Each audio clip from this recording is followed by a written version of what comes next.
KPIX5's Emily Turner is live at Squaw Valley, and Emily, the Sierra is about to get blasted with snow.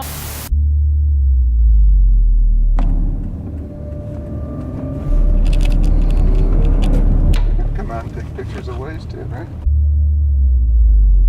In the next 24 to 48 hours, they're expecting anywhere from 1 to 3 feet of snow, which will essentially wreak havoc on the highway.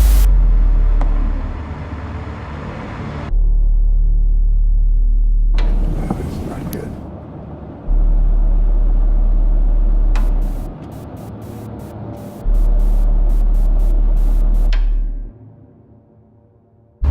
Car stop 1.5 miles ahead.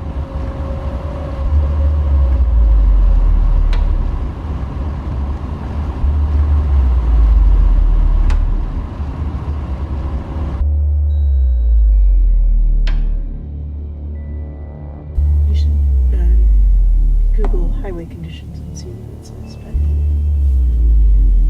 So they just blocked off the road down in Dutch Flat. Let's think it back up to that off-ramp, maybe. How far back is the off-ramp? You've been stuck here for a while.